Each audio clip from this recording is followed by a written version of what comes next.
This could collapse the US dollar, and if done correctly, could change your family's wealth timeline. I ain't gonna give in now. I think I gotta live this now. I ain't gonna be when I'ma kill this stuff real quick. I'ma go take it to town, cause I gotta be that king in the ring when I'm knocking them out when I'm back with the real. Cause I am just up on the journey. You just know that I'm just going insane.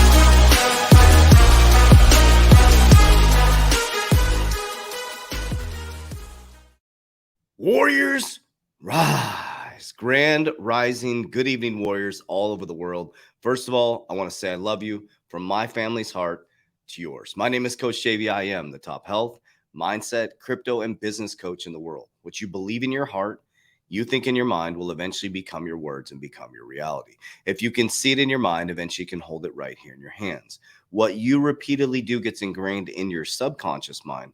What gets ingrained in your subconscious mind becomes an unconscious activity. And today we're going to take a pretty powerful journey around the American dollar. We're at this major tipping point, and I know every single day it's like, whoa, something new, but it's something massive that's changing right now. And I want you to think about this, what I'm about to show you. In 1971, when Nixon detached from the gold standard, our parents were just sitting in front of a TV. They didn't have this type of education. They got the newspaper. They had television programming. The only information they got was biased. It literally was the information that was being presented to them. Now we have the internet. We have TikTok. We have Instagram. We have YouTube. We have the ability to dive deep into archives, and that's what we do here. 8 to 9 hours a day of research, diving deep into the economic cycles, what's happening going forward, what's happening going backwards. And this is nothing new under the sun. The difference is now we have access to information to make informed decisions versus just walking into a branch with a guy with a tie on and a suit that we trust he or she is going to make the right decisions for our financial future. Well, I'll tell you what, the old earth paradigm of way of doing your finances is completely getting shattered right now. Okay. And here's why. So we're going to talk about the petrodollar today. Now, if you go back to the Bretton Woods standard around, if I get some dates wrong, around 1944, I think it was, there's a petrodollar. And then I'm going to show you a little thing that Nixon did to connect with the Saudis to make sure that oil continued to trade in US dollars. Now, the first thing you need to understand is that the Nixon shock was in 1971. You can look all this stuff up. In 1971, we repeat this all the time because you need to understand this, because this is exactly what we're experiencing. 50 years later, we are experiencing this decision that Nixon made. Send this to your family. This will help them understand what's happening right now. It doesn't matter if somebody's baby boomer or maybe a little bit younger. This video will help them understand where we're at. The old earth paradigm, oil, gas, structure, done. It's a new investment utopia of gas, solar, wind, blockchain technology, and there's an opportunity for us to get into it very low cost. Also, make sure you go if you're a true friend of this show, I don't like the word fan, we're friends, friend of this show, make sure you wait all the way till the end. I am launching something I've been working on for a year, and I'm going to show you. So make sure you watch all the way till the end of this video. Okay, so the Nixon shock. So the Nixon shock was the economy policy shift undertaking by President Nixon to prioritize the United States economic growth, terms and job of exchange of rate stability. Okay, the Nixon shock effectively led to the end of the Bretton Woods Agreement and the convertibility of US dollars to gold. So what happened was we didn't have enough gold. So basically, they said, we're detaching from the gold standard. So there's no longer convertibility from gold into the US dollar. So they detached completely, and that allowed them to print money into oblivion. And from 1980, we had a little recession in 1981 to 1982. That's when interest rates shot up, like what we're experiencing right now. They were able to cool inflation pretty quickly there. And then they went into a low interest rate environment all the way up into this point right now. So now we're seeing the brunt of all these horrible decisions made, and all the hard work and dedication you have put in is about to get smashed. They will survive this, but you can too, okay? So in 1971, President Nixon comes on regular television programming and detaches from the gold standard. And then all of a sudden, in 1973 and 1974, we went into a massive oil shock, okay? From the vantage point of policymakers, the Federal Reserve and oil embargo by Arab producers against the U.S. further complicated the macroeconomic environment in the early 70s. On October 19, 19th, 1973, immediately following President Nixon's request for Congress to make available $2.2 billion in emergency aid to Israel for the conflict known as the Yom Kippur War, the Organization of Arab Petroleum Exports Countries, OPEC. So back then it was OAPEC. I think it's OPEC now, so they took out the A. Instituted an oil embargo on the United States. Okay. The embargo ceased U.S. oil imports. This is important because now we're 50 years later and we're back in this cycle again from participating in OPEC nations and began a series of production cuts that altered the world price of oil. These cuts nearly quadrupled the price of oil from $2.90 a barrel to $11.65. Imagine that in 1973 and 1974. In March 1974, I was born 2 years later. Amid the disagreements with OPEC on how long to continue the punishment, the embargo was officially lifted. The higher oil prices, on the other hand, remained. Okay, now check this out. So during that time, so President Nixon is like, hey, listen, chill out for a second, chill out. What we'll do for you Saudis is we're going to protect you guys, okay? We're going to give you arms and we're going to give you protection, okay? So the temporary suspension is still in effect today, okay? Most critical, it eliminated the main reason for foreign countries to store large oil of the US dollars and use the US dollar for international trade, okay? Right here, sorry. To plunge the drain, President Nixon temporarily suspended the dollar's convertibility. We already talked about that. The temporary suspension is still in effect today. Most critical, it eliminated the main reason for foreign countries to store large amounts of US dollars and use US dollars for international trade. As a result, oil-producing countries began to demand payment in gold instead of rapidly depreciating dollars. So our dollar was just rapidly depreciating. So what happened is we made a deal with the Saudis for protection, okay? The U.S. handicapped Saudi Arabia because the kingdom's vast petroleum reserves and its dominant position in the global markets. In essence, the petroleum system was an agreement that the U.S. would guarantee the House of Saudi's survival. In exchange, Saudi Arabia would do three things. First, it would use dominant position in OPEC to ensure that all oil transactions would only happen in US dollars, okay? This was for protection, and we were selling them arms, okay? Second, it would recycle hundreds of billions of US dollars from annual oil revenue into treasuries, US treasuries. This lets the US issue, listen, let me repeat this. It would recycle hundreds of billions of US dollars from annual oil revenues into US treasuries. This is key.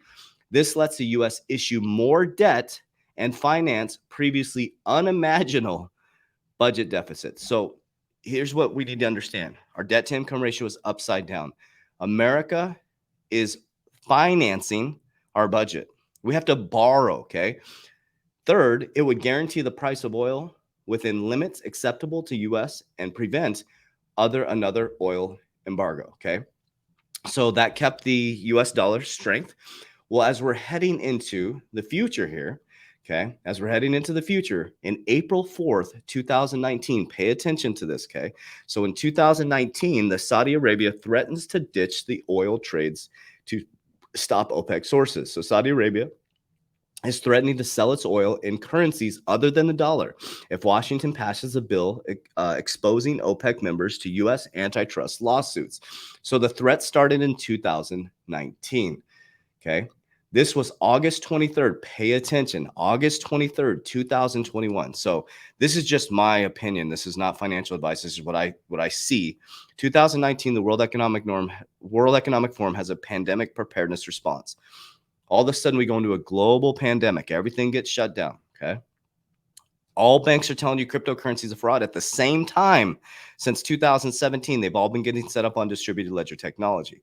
Jamie Dimon tells you Bitcoin's a fraud as they are actually investing in Bitcoin. Rich clients can invest in cryptocurrency. You cannot. So this has been all about the switch to the new monetary system. They shut us down, okay? Behind the scenes, there's all these things happening that are pointing to the World Economic Forum's narrative, which is zero carbon by 2030. So the Saudis' deputy minister on defense signs military cooperation agreement between the kingdom and Russia. Okay, this is 2021. And interesting enough, Russia invades Ukraine. America gets involved with with it, right? Trying to threaten Russia and all this stuff. Biden starts getting tough against Russia, and the Saudis make a deal with Russia in 2021. And then here is our president, President Biden, responding to that. So this was on October 6, 2022, about a little less than a year later. What's your reaction to the OPEC Plus? Disappointment, and we're looking at what alternatives we may have. Don't hurt him, man. You're knocking him through the wire. There's a lot of alternatives. We haven't made up our mind yet. G20 summit, sir. Will you meet President Putin at the G20 summit or APEC summit? That remains to be seen.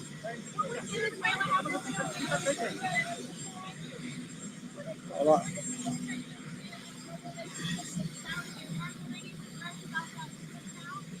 No, the trip was not essentially for oil. The trip was about the Middle East and about Israel and rationalization of positions. Okay, so I know it's really hard to hear that, but basically he came back. He was trying to speak with them like, listen, guys, don't cut us off right now. And he says the trip was not about oil, but just pay attention to what I'm about to say. Saudi Arabia pushes other OPEC nations into oil cut. White House claims, right? OPEC plus oil output cut shows widening rift between Biden and Saudi royals. Biden administration asked Saudi Arabia to postpone OPEC decision by a month. Now, why would they ask him to postpone it by a month? Why would he be flying down there? He said it's all about, it's about something else, not oil. Guys, midterm elections. He would like it to go past the midterm elections. What I think is going to happen, my prediction, is that gas prices are going to go through the roof. Now, here's the end scenario of this. I don't know if they're all working together behind the scenes, but this all matches up with zero carbon by 2030. Gas prices go through the roof. Electric keeps getting pushed, right? Gas, solar, wind, electric, zero carbon. It's all a big narrative. Larry Fink, BlackRock, he's part of the board of trustees for the World Economic Forum to move the mission forward. I'm going to dive deeper into BlackRock and Aladdin. If you understand how powerful Aladdin is and how deeply interconnected it is to almost everything you do, the most powerful AI trading platform in the world, BlackRock and Jamie Dimon, Larry Fink and Jamie Dimon, they control America. They're controlling the monetary system. Basically, Biden's down there saying, hey, dude, don't cut us off yet. We're not ready yet. Once we have the distributed ledger technology, we have all this stuff, lockstep, boom, we launch it. American dollar starts to get weak because American dollar is shooting up. Well, listen, this is kind of a funny thing, but this is our president right here. So let's go back. So this is our president right here having a little bit of ice cream, and they're asking him about the American dollar. But listen to what he says and what I've been teaching. I'm not concerned about the strength of the dollar. I'm concerned about the rest of the world. That makes sense? Yes. Our economy is strong as hell. He says, I'm not. That's it. He's sitting there eating his ice cream. I'm not worried about our economy is strong as hell. Our economy is strong because we are raising interest rates. We are destroying the middle class. The reverberation effect is coming, warriors. It is coming. You're just seeing the beginning of the cracks in the dam. 6-9 months from now, layoffs. Everything's going to start collapsing, warriors. The dollar is extremely strong because they raised interest rates on us. We can't afford homes anymore. We can't even afford. Rich can. And all the other countries are putting their money into American dollars. But what happens when the other countries start seeing this stuff? That the Saudis, there's a new guy in charge here. There's a new man in charge. It's his son, actually. And he's taking off the gloves. He's like, look, we're detaching from the US dollar. If they detach from the US dollars and they stop trading in American dollars, the dollar has the potential to collapse. Well, dollar's power is because of interest rates. So all the rich are putting their money into the dollar because they're making money off of it. But once they pull their profits, it's a new monetary system. We're here. But anyways, I wanted to share this with you guys. We've been working on this for a year behind the scenes. This is my personal project. I only share with you guys the people that we work with personally. That's it. This is my own personal project. It's called Xrparmy. Our battle is not against anybody. It's a battle against human consciousness. So this is it's down below in the description. If you'd like to be part of history in the making, we are launching one of the best projects on XRP. XRPL. So I've been keeping this secret for a very long time. We've been working on it for a very, very long time. We don't care about bear markets. We don't focus on bear markets. We focus on utility and how we can help humanity understand that we're not here to save the world, but we're empowering people how to change theirs. So if you want information on one of the biggest launches, I believe, in human history, this is my own project. X Royalty will be launching on XRPL here in the very near future. This will allow you to get your information in there and get information on the launch. So I'll see you on the other side. Warriors, let's get your shit together. Let's go.